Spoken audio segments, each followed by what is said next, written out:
Dr. Siri Gamage, good morning. Good Now morning. we have met to speak about your essay in this book, which I actually found very enlightening on some issues.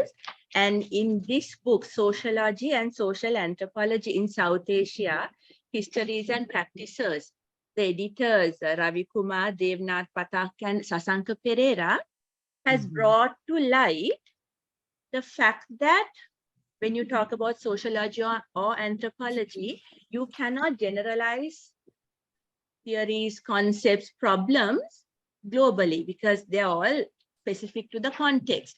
And you have particularly in your first chapter, you have given kind of an overview of the theorists who have spoken out against the intense Western-oriented basis of sociology and anthropology. And of course, when you speak of anthropology, you cannot technically take away the project of colonialism away from it, because you know the stereotypes, everything that was used to theorize who we are as natives or savages or traditional societies kind of came from a colonial source earlier. And now the question is whether even anthropologists and sociologists from South Asia has been able to go beyond that kind of fundamental thinking. And in your kind of a overview of people who have fought against this, there's a lot of reasons given as to why we should do this. And before I actually get into the details, Dr. Gamage, shall we tell the audience who you are, what you do, and what your discipline is? We'll start there. Okay, now actually I was a senior lecturer in sociology in the Department of Sociology, Peradeniya University, formerly called University of Ceylon, until 1986. Then I came over to Monash University to start my PhD in social anthropology, and I finished it in 1990. And then I secured a job as a lecturer in multicultural studies at the University of New England in Armidale in Australia. And then later on, of course, as various restructuring our departments or schools, we call it here, they changed, you know, from Department of Aboriginal and Multicultural Studies to Professional Studies and Development, and then again to a School of Education. So with these changes, my title also changed, and also what I taught also changed. So basically, I mean, I used to teach courses in relation to globalization and work and immigration, and also images of Australia, and also multicultural studies, theory and practice. And later, of course, in the field of education, I used to teach courses in terms of with a social justice focus in when teaching students, pre-service teacher trainees, actually. Right. Given the fact, Dr. Gamage, that you're in Australia, there is a whole lot of erasure going on right there about traditions and epistemologies and even ontologies when you talk about the Aborigines there. Yeah, so yeah. Are you also aware, or do you also do research on the, I know you do on South Asia, but on the Australian side of all this? Well, I mean, I haven't done research in particular about that issue, but I am aware of the issue. And actually, one of our colleagues, I mean, in Sydney University, Emeritus Professor Raven Connell, she published a book called Southern Theory in 2007, and there is a chapter about that subject. And because of, actually, I mean, in a sense, the impact of colonialism in Australian indigenous people, I would say, is far more greater than compared to the impact on Sri Lankans, in a sense, you know. Perhaps because whatever said and done, South Asia managed to get back their culture in whatever form. But there are people, even in Canada, if I'm correct, Canada and Australia, where the indigenous people are still either in camps or in the little ghettos or the reservoirs, like Reserves they call it in reserves, Canada. exactly. Yeah. Yeah, so that is still an ongoing problem. Is there much academic discussion on those kind of critical issues, Dr. Gamage, in Australia, since you're living there? Are people protesting or theorizing on what went wrong there? And is Yeah, it of course. wrong? In the case of Australia, of course, there is still high incarceration of rate of the indigenous people, and particularly the young people. And compared to the general population, high incarceration rate, and that is a problem. And of course, there are problems to do with health, education, and that kind of housing and that kind of issues. And the government is trying to address those issues for a long time, but the most recent initiative actually came from the indigenous leaders themselves. They held a kind of conference a couple of years back, and they produced a document uh, explaining that they need a voice to the parliament. And so that document is taken seriously by the current Labour government, which is a new government here. And actually they are going to conduct a referendum on that. And then if it is successful, they are going to introduce some kind of mechanism for the indigenous people to have a voice to the parliament on matters that pertain to their life, their living, Okay, condition. Dr. Gamage, what is the percentage of indigenous people in Australia if you take the whole population? It's about 3% roughly. 3%, and But they hardly but have a voice or rights, right? There. no, you see, the point is, I mean, when it comes to matters of equality, justice, fairness, and so on, one of the arguments put forward by some advocates of equality is that we are all equal. So therefore we should be treated equally. But in the real world, things don't happen that way. So there has to be some specific programs or provisions by governments to address specific disadvantages of distinct communities. So that has been the case in Australia also. I mean, there are distinct, unique programs, funding and so on for Aboriginal people. And actually, among the Aboriginal people also, there are organizations, their own organizations called Aboriginal Legal Service and so on, and which look after some of these programs and implement. Right. I guess it's what we should look for is equity, not equality. That Equity is a slightly different concept. Yeah. So the problem is, I mean, in relation to some of these programs, is that they don't meet their objectives sometimes, depending on who controls them and so on. But the thing you have to remember here is that in addition to these Aboriginal legal organizations or other organizations involved in health and education or whatever, we have to understand the government of Australia, I mean, still there's, and also there's a wide bureaucracy, I mean, who make decisions on behalf of Aboriginal people. So there is a kind of a clash of, what shall I say, paradigms and a way of thinking and doing, in terms of these two groups. But the good news is, in the last general election, which was held early this year, federal election, large number of Aboriginal representatives got elected to the parliament. Actually, many of them came from Labour Party as well, which is the governing. Yeah, that's fine. Okay, so to get back into our framework of discussion, which is South Asia. Now, Dr. Gamage, all like this book deals with India, Sri Lanka, Bangladesh, Pakistan, Nepal, and all that, and you have kind of given a good overall view of it. Let me start by asking you to define a term. I think that might make it easier for our audience. Global cognitive inequality, which is a phrase that you use. What do you like? We are used to talking about economic inequalities and human rights inequalities and all that. And this book, particularly this book, gives a focus or brings into focus the issue of cognitive or knowledge inequalities, the division of labor or what you expect parts of the world to do, not divided, arranged in a hierarchy. Some people make the theory, some people are just data gatherers or resource people. So cognitive, global cognitive inequality. What does that mean, Dr. Gamage?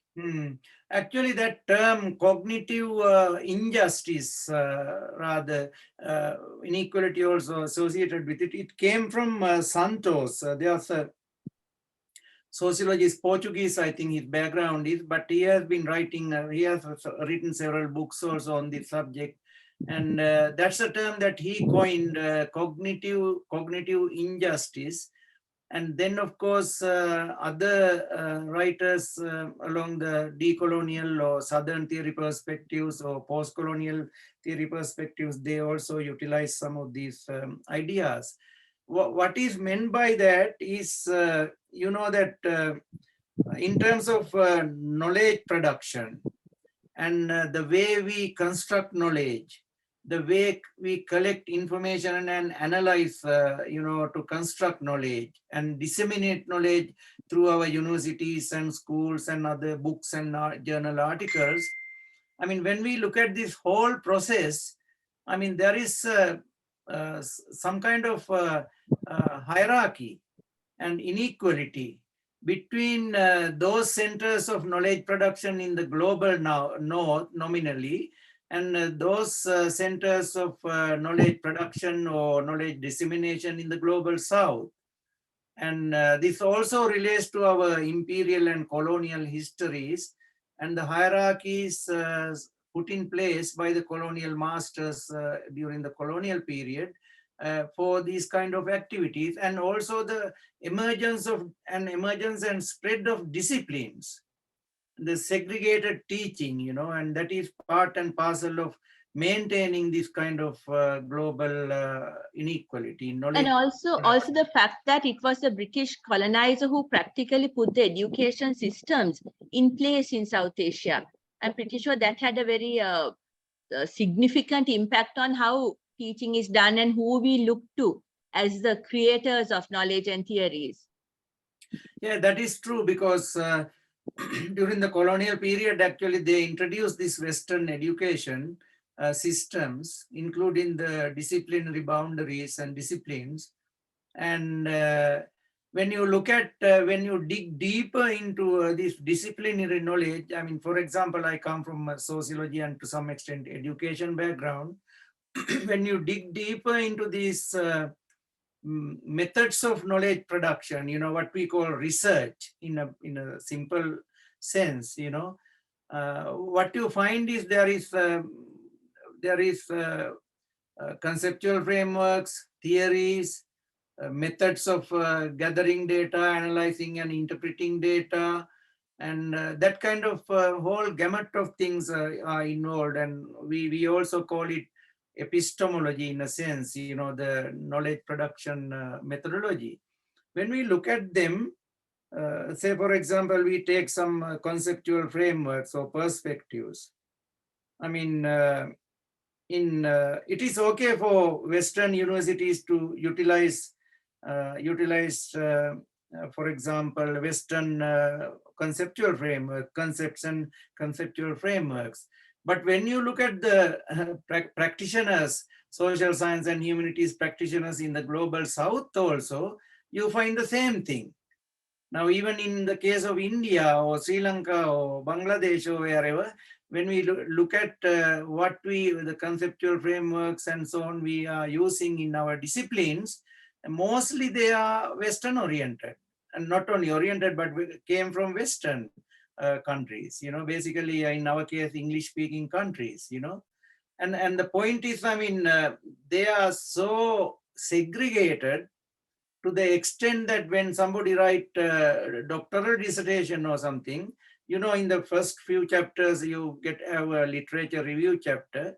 They don't even combine, the Eastern and Western concepts there. Exactly. So the politics of, technically the politics of education, politics of publishing, politics of everything makes sure that no new kind of Eastern epistemologies can come in. Am I right? Have people broken that mold? Like, for example, people like Deepesh Chakravarti, and I'm like, I really like the fact that you had quoted from him. He had said, even the traditional India was created by what the British thought was the traditional India. So that, you know, what modernity, and how does you take the modern age, modernity, and you have always mentioned that it was the modern project, the project of modernity, that created binaries, because it happened alongside the colonial project. So that these binaries of, you know, north, south, traditional, modern, those have to be challenged. And in fact, they have never been, or they are, even if people challenge them, they don't take the challenge seriously, given the politics of knowledge, right? So yeah, because actually this is pointed out by Sujata Patel, Indian sociologist, very well in the case of India. And she has a couple of articles, one I remember in particular, where she outlines how these categories were introduced, you know, as binaries, you know. So this is the problem when we try to comprehend any phenomenon, social phenomenon or anything like that. I mean, we tend to think in binary terms and black and white terms. When you do that, you rule out a lot of areas, gray areas in between. Now, for example, even if we take Sinhala and Tamil binary or Sinhala Muslim binary, I mean, it's very easy to make that reference, you know. But the point is, in this day and age, there are a lot of people who are intermarried, you know, and from between various ethnic groups, and there are a lot of hybrid experiences of people. exactly, and especially when you go to the histories, I remember Amina Hussain, she's a writer I have researched on. You know, if you go right back to the histories and the Muslim, how they came, for example, the traders, you know, the traders came first. And she used to ask me, like, who do you think they married then? You know, because the women didn't come. So, you know, we erase that, and we keep it into the binaries. Yeah. And Yeah. that's a good point. Dr. Gamage, let's get to the, I'm trying to keep my interview quite, you know, basic and fundamental. Let's get to the project of modernity that is connected with the project of colonialism, right? So because those two, and then modern education is also necessarily connected. Can we ever disentangle the two? Yeah, actually now when you modernity, education. yeah, when you talk about modernity, I mean, I need to make a kind of a preliminary comment about it. There's a Latin American decolonial school of thought. I mean, basically writers like Peruvian scholar Ubijano, and then of course other Latin American writers like Walter Mignolo and Catherine Walsh, who have written extensively, and there are others also. But what Ubijano, in his writings, he is one of the earliest writers on this subject. What he argued and presented was that we cannot speak about modernity without talking about coloniality. And in his view, coloniality and modernity, they have to go together. They went together, and we also have to conceptualize and analyze together as well. So in a sense, I mean, you see that modernist knowledge, I mean, during the Enlightenment and so on, I mean, I'm not a historian of European history, but I have read a little bit about this area. But at least in sociology, we had this idea of development when we were teaching about development sociology. Initially in the 1970s and after, there was this idea that developing countries have to follow the same path that the European countries followed, you know, which means the modernization, modernity and modernization, you know, then to modernize developing countries, their economies and so on, you have to follow the same path more or less that Western European countries followed. Yeah, for example, So, they've got to embrace modernity to do that. Yes. To yeah, but modernity modernity is a wider concept because it involves epistemology and methodology and way of looking at the world and so on. Because I mean that Western model, Western European model, in other words, they were saying that you have to follow this Western European Exactly. model. That you have to embrace their concept of modernity should you want to be developed and modernized. Yeah, so which Right. means, I mean, in the case of education also, then you have to follow Western education to some extent, you know. Exactly. Mostly. Highly intertwined. Yeah, yeah. And then there are other writers like Abidi, Abidi, I mean, it's an African scholar, decolonial scholar who wrote a book also. I mean, he says, for example, colonials, when they went to former colonies in the global south and so on, they had the Bible in one hand and the gun in the other hand. You know, that's the kind of, that's how he depicts the sort of colonial process. But in the case of Sri Lanka and so on, what happened was, I mean, they implanted this Western education through the missionaries in the schools and also through print media, and also through universities and colleges of colleges like medical colleges and so on, so on. So in And a sense, I mean, and also they say that, you know, our people, so-called natives, Sinhala or Tamil or whatever, Muslim, like we were pretty willing to follow suit in, you know, they put their children into the school, like the gun wasn't even necessary. We were falling over each other to make sure we were favored by the white people. Is that a stereotype? Or am no, I mean, there was that imitative behavior because the upper class in countries like in South Asia and so on, they were somewhat, you know, what the British colonials did was actually, rather than discarding the local chieftains, what they did was they incorporated them. Exactly. And they gave them certain duties and certain privileges and so on. So their children were able to get a British education and so on and embrace English way of life. So that was one part of it. But when it comes to the middle class and the middle class, native speaking middle class, they started to imitate this upper class lifestyle. So some succeeded in doing that, some failed, you know, and majority failed actually. Yes, that's why I feel that gun wasn't really necessary. We were quite willing to, you know, be kind of a brown sahib class. Some of them, especially the so-called the upper class that became rich through the businesses that, if you read the Kumari Jayawardena, you know, the wood furniture and Arak and all that. So But can I make one more point here? Please. Very important one, because you see now when we look at the University of Ceylon and its history and so on, and we refer to 1960s and so on, and 15 and 60s as a golden era, because we had some bilingual scholars during that time, like, for example, K.N. Jayatilaka maybe, Professor D. Tiarachi maybe, Sarat Chandra, and so many others. I don't want to mention a list of the names, David Kalupan and so on, in various fields. But because, and to some extent, even today, I mean, K. Dharmadas and so many others. But one of the characteristic features of these scholars was that they were able to navigate both worlds, not only linguistically, not only academically, intellectually, but also in terms of their way of thinking and creation, creativeness, and so on. They were able to navigate both worlds.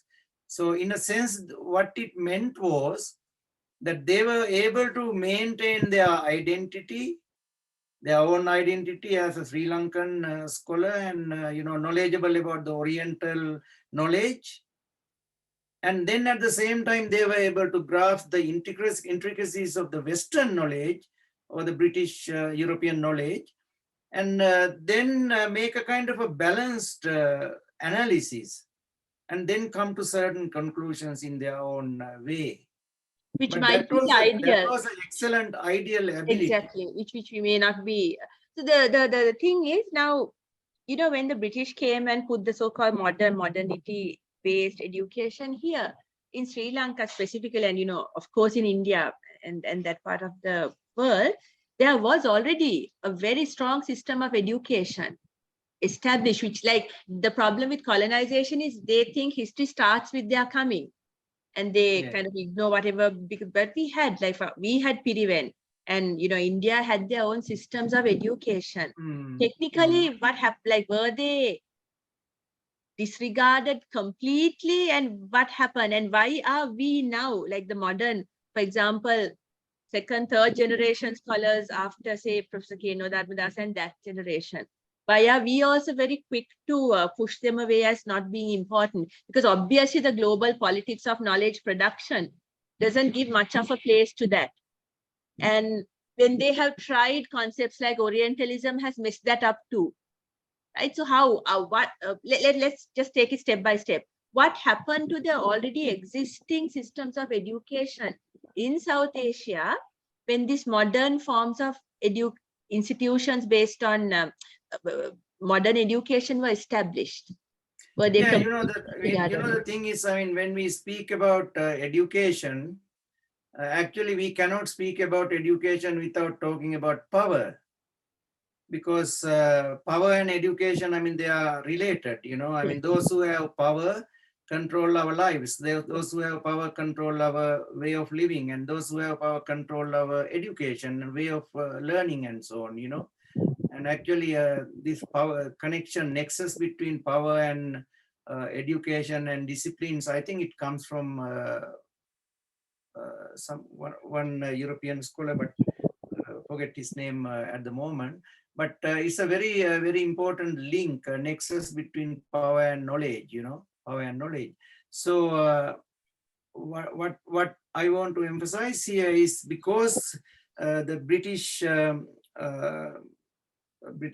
colonial rulers had power at the time, because usually it is human nature, I mean, the people, average person navigates around the person who has power in the nationally or provincially or even locally, I mean, power is a very important instrument, So for at me, that not time, just education, in every aspect, language, anything, you can't take power away from human interaction.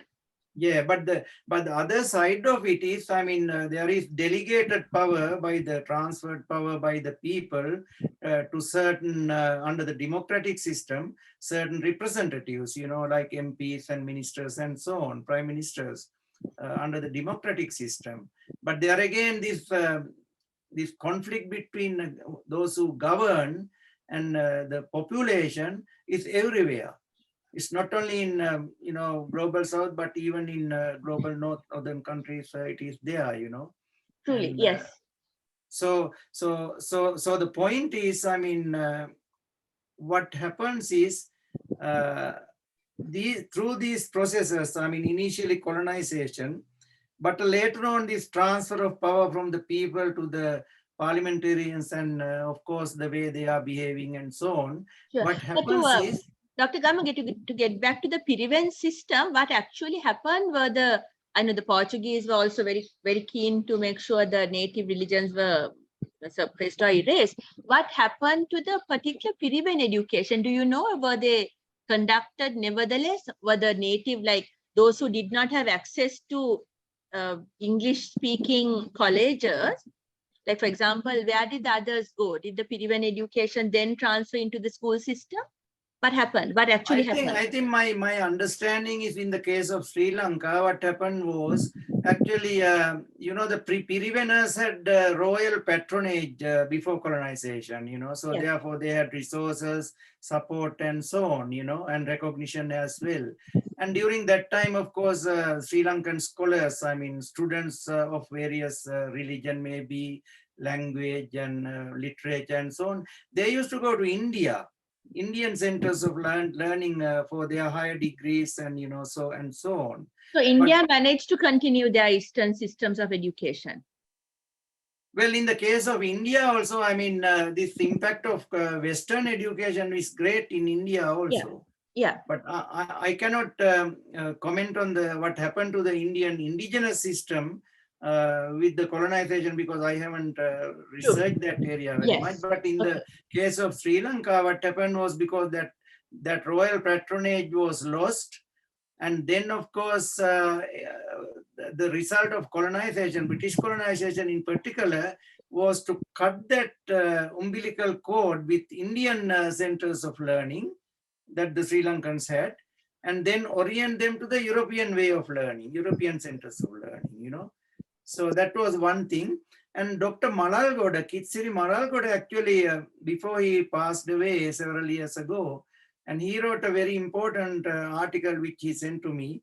And he looked at what happened to the two centers, two Pirivenas in Colombo during the British colonial period, and how the Sri Lankan monks and others from other provinces were trying very hard to maintain Ratmalana. One is around Ratmalana, and the other one is in Kalaniya. Yeah, Paramadhamma Chetya and the Kalaniya, of course, then it became Kalaniya University, and then we have Valivita, the Sorata Hamudro being, making it Javadanapur University during that time. So all that is the Buddhist revival, there's a pretty clear history of what happened during that era. My curiosity is, before the revival came into being, right at when the British people actually came, did those systems of Piriven education go underground, or were they continued in temples? How did people who were not within the Western education system study? Were they simply not working? Were they not studying at all? Do you mean before the British colonization or colonization?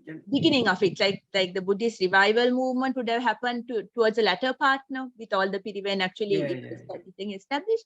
What happened after the Portuguese and the Dutch came? I think there was a decay, a serious decay. There is a decay, and there is a time that there was no education at all in the sense of school. No, there was education, but for example, when it comes to the Buddhist monks, learned monks, I mean, there were no ordained monks, and that's why they had to send delegations to Burma. And so there was a huge lacuna between that, no? Yeah. Right, because the Valivitiya Saranankara and the revival that came with that, it's very well documented. Yeah. And then the two Piriven that became campuses, for example, my own campus. So Sumangala Thero and Sorata Hamudro, how they established, that's also very well documented. Then Kalaniya Vidya Lankara, how they became universities, all that is there. My curiosity is what happened before the revival. Where did people study? Were temples always schools? What happened? And then where did women study, for example? Didn't women study at all? So these are, I guess, my as you say, my history of that. I think there's a good couple of articles written by another Gamage, D.T. Gamage. He was associate professor in University of Newcastle, but he had a very abiding interest in this particular period. And you can find his articles in Encyclopedia of Asian Philosophy. Encyclopedia of Asian Philosophy. And he outlines, what happened during those periods, to Piriven education and so on. But the point is, in addition to the Piriven education, in the society, there was secular education, through, the generations, the blacksmiths learned through blacksmith families and, the whitesmith families and so on. Connected to caste? Sorry? Connected to caste. Connected to caste as well. And that system continued. Native education system continued, but the difference was the value system was put upside down with colonization. So that means, the higher value was given to Western education, English education, and then the lower value to the native people's education system, whatever it is. And they may not have been called education, even the name education may not have been given to them. No, for example, a blacksmith training another blacksmith. Yeah, they may not. Yeah, but in the case of medicine, indigenous medicine, local medicine, actually, Sri Lankan people still used Sri Lankan medicine as well as the Western medicine. And then the Vikramarachi now just became a university. So we are still doing. Right. Yeah. Right. So our generation or the generation after me, I often see a very easy disrespect, very easy disregard for the old systems of knowledge in around my society. And then people saying, for example, Balitoville, like you might dismiss it as superstition, hocus pocus, while as more easily now, because we have completely sold ourselves to this idea of modernity, right? Which the earlier generations may not have had that kind of a disregard and complete wipe out of these are all nonsense kind of thing. Is this something you see as a positive thing, or is there a danger in that kind of dismissiveness? If it's not Western science oriented based, don't even take it seriously. What do you think about that kind of attitude, Actually, which I have this seen? is you mentioned, yeah, you mentioned science, and social science is also presented as a pseudoscience, you know. And then the problem in the whole field of knowledge construction is that some knowledge is considered scientific and other knowledge is considered non-scientific, you know. But the point is now you mentioned about Balito oil and so on, healing rituals and native, what do you call Yeah, these are binaries, I think, that you try to explain before. yeah, but what I want to say is, I mean, discarding traditional methods of healing and treatment and so on, it is becoming very popular in countries like Australia. And when people come to the end of treatments with maybe for their cancer, maybe for their mental illness or any other thing illness, when they come to the end of Western treatment, they look for alternative treatment. We call it alternative treatments. Yeah, it's gone kind of a complete round and got there. For example, yoga and spirituality, meditation. They are such respected forms of. I mean, there are different levels in the West, but it's weird. It took a whole couple of centuries for that to be even considered a science. But if you take meditation now, neuroscience actually does experiments on that. Things we have wiped off earlier. Yeah. And also the segregation I mentioned in disciplines, you find within even Western medicine also. I mean, there's a specialist for the nose and the eye and, the heart and the kidney and, like that, and so this segregation, not the holistic, is not holistic way of treatment. When you look at the Oriental methods of treatment, they are holistic, whole body and mind, together. And so that's the difference in a sense, Correct. Now I want to kind of end by asking this vital question. If we now open out a field of, acknowledgement of the value of what we had traditionally, and I think all the theories you have mentioned has pointed out the dangers of doing that uncritically. Can we become the nativist and say, it's a very common cry. It's a very common cry in Sri Lanka, definitely.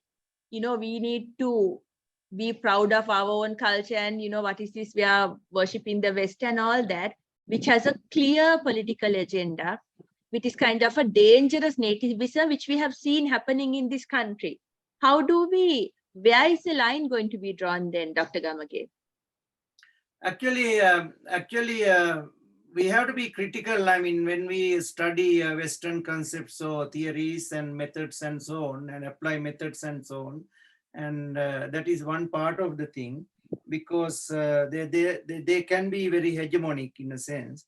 But on the other hand, challenge monolingual knowledge frames arising from unequal knowledge order with counter hegemonic knowledge. So that is one thing we can do.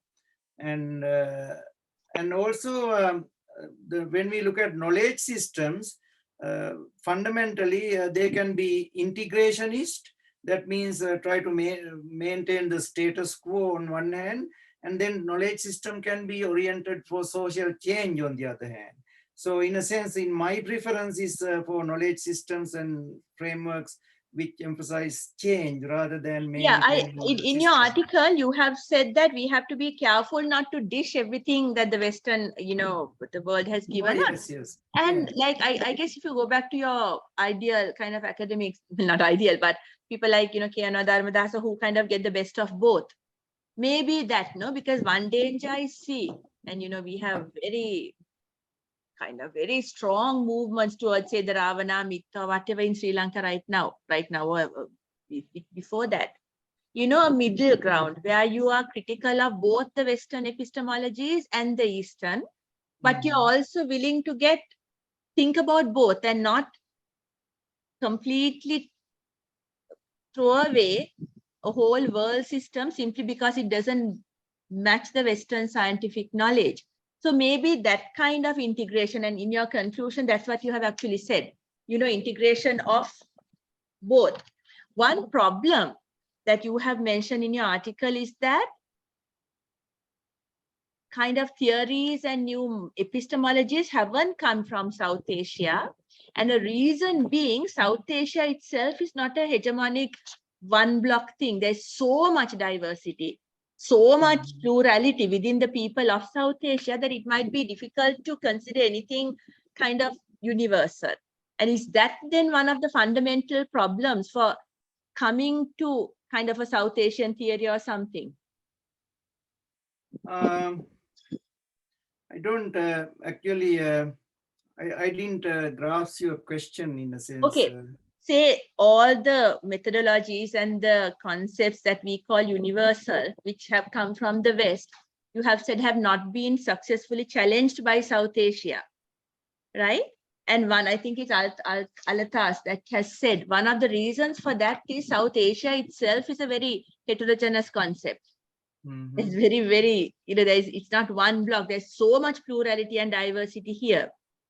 So is that one of the reasons? Can we ever think of having methodologies which are then accepted globally? The problem is journal publication, politics and all that are still Western based, no? Could we ever make it to what is called universal? Yeah, I understand now what you're asking me. Now, actually, you mentioned Alatas. I mean, Alatas is one of the main concepts, including his father, Said Hussein Alatas. One of the main concepts is, I mean, when they were talking about Asian social science, they were saying that, we have a captive mind on one hand, and on the other hand, there's an academic dependency. So therefore, they argued, particularly the side Farid al-Assas, they argued that we need to create an autonomous social science.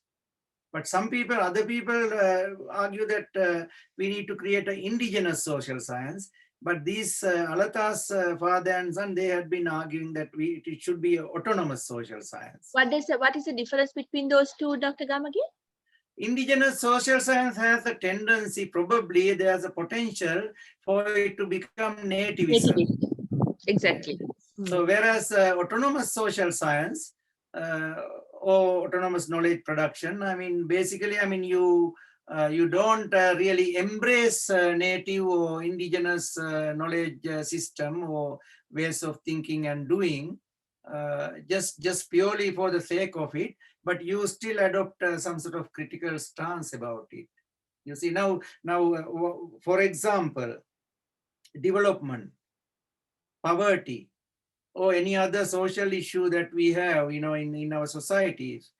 I mean, the main question is how to solve them, how to develop, how to create a better society, people out of poverty and that kind of thing, you see. Now, even today, our countries are following Western prescriptions for these, you see, because I mean, we have a global system, interconnected through global trade, communication, and all these other education and all these other kind of ways, you see. But the point is, the so-called developed countries in the global north, they have an inbuilt advantage after the imperialist era, colonial era, because they have more resources. Their societies are comparatively materially developed compared to the other societies.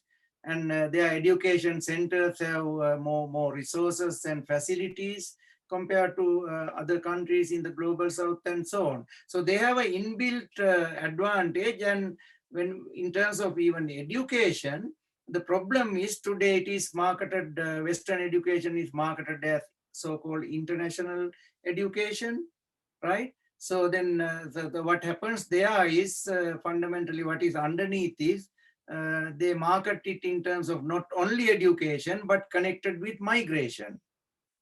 Exactly, Dr. Gamage. And I think right now, Sri Lanka is seeing an extreme version of the harm it can do, because we have international schools with people not even learning their mother tongue, and with it comes a complete disregard for whatever is indigenous. So we are, the danger lines are on two sides.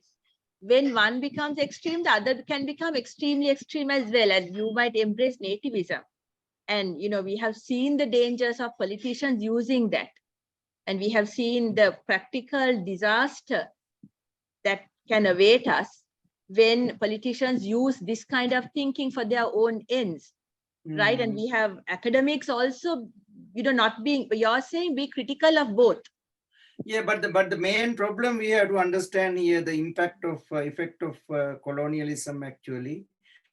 One of the main effects was that the disempowerment of the majority of the population, whatever said and done, disempowerment. Yes. And what it means is that our people started to think that we don't have any power, we cannot do things. Exactly. And, but what people like Fanon said is we might then create internal othering, which again might have, and even I think even Komarov and Komarov in your article have said one of the dangers of trying to be getting your respect, dignity back is that you might then internally create divisions, which might have long-term problems, which Sri Lanka saw actually.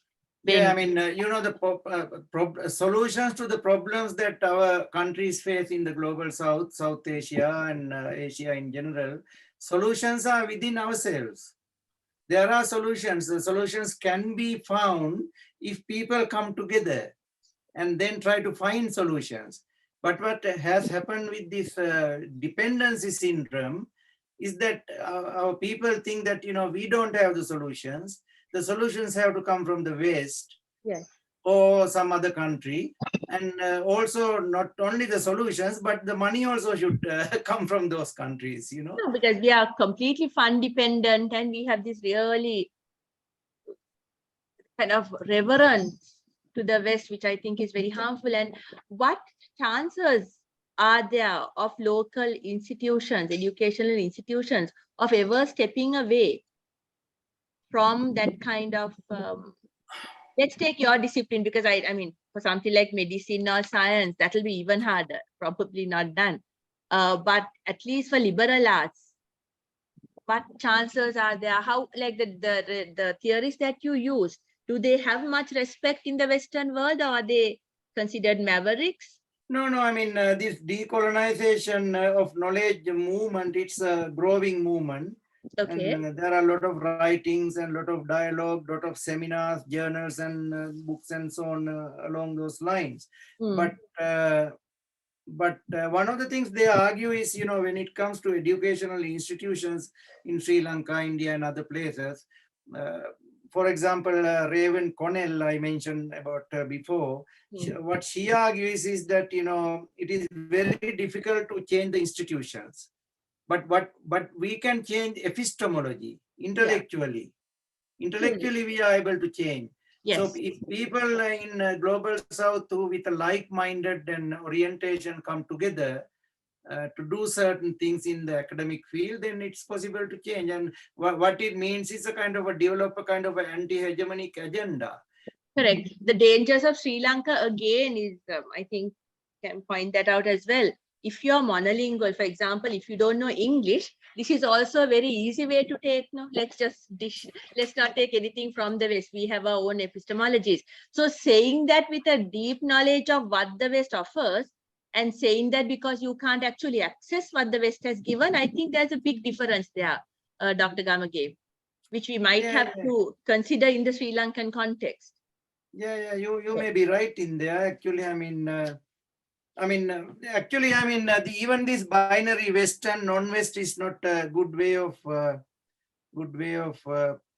articulating this True, because conundrum. we Yeah. ourselves are then in the binaries that they have established. That's a good point, which I should also take. So can I then, do you have anything to add, Dr. Gamage?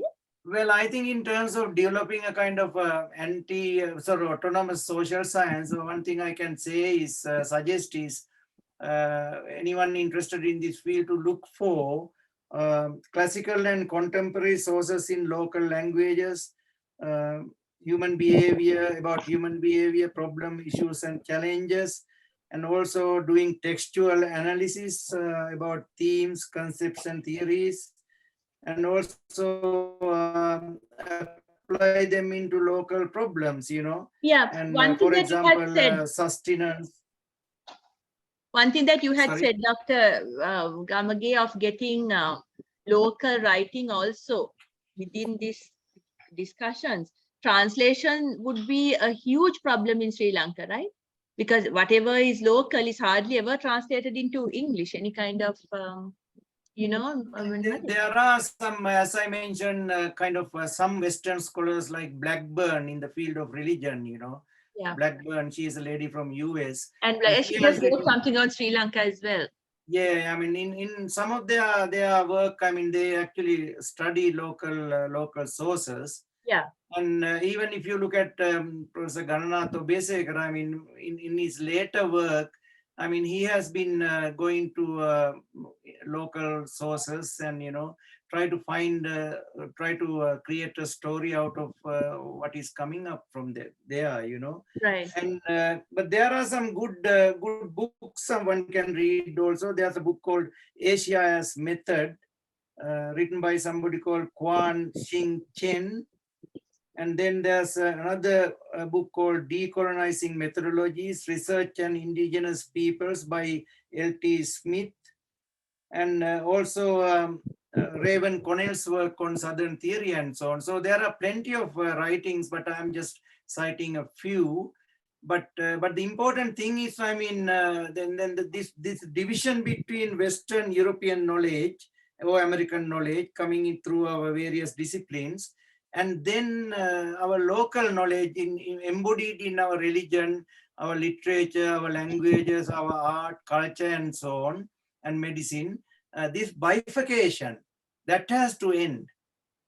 So the modern contemporary, not modern, but contemporary Sri Lankan scholars who want to get out of this academic dependency and become autonomous social scientists or humanities scholars, they have to really seriously look at this bifurcation of knowledge into various departments and divisions and so on, and try to bring together. Now, one good example is, in sociology, we use this concept called social interaction. The point is, in Sinhala, we call it antarkriyawa, samaja antarkriyawan. And society, samaja, we describe it as a sort of network of social relations, right? But the point is, that's where it ends conceptually.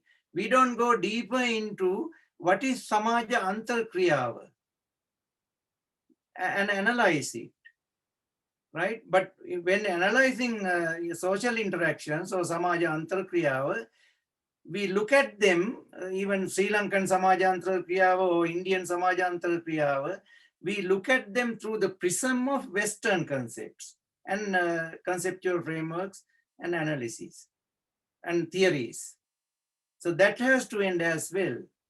We can look at Sri Lankan social interaction or samaja antarkriyawa without all those theories, and just go there and, observe what's happening in terms of antarkriyawa at weddings and at funerals, or in agriculture, or in work and family.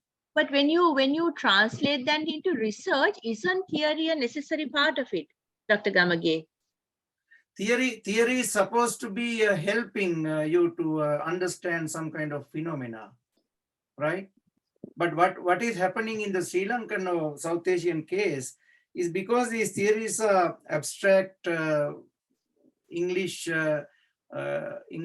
formulations, our students have a lot of difficulty in understanding the intricacies of these Maybe. theoretical. And I think you've given examples from India where they say the defining characteristic is caste, not class in India, which the Western theories might not quite get.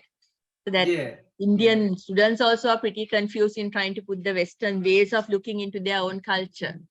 So that point was well. So if anyone, I don't know whether this book is available in Sri Lanka, but if anyone wants to have a look at some of the discussions, the Orient Black Swan, here, Professor Sasanka is a Sri Lankan academic who's now in South Asian University. It's a very good book, and Dr. Gamage's article that we based our discussion on is here. If you can get your hands on that, that will help. I always feel, Dr. Gamage, I wish this was also in Sinhala, but at least you did speak to me in Sinhala, so that at least some of these ideas would have gone through. So can I then just say thank you for your time, for bringing some of these issues into focus.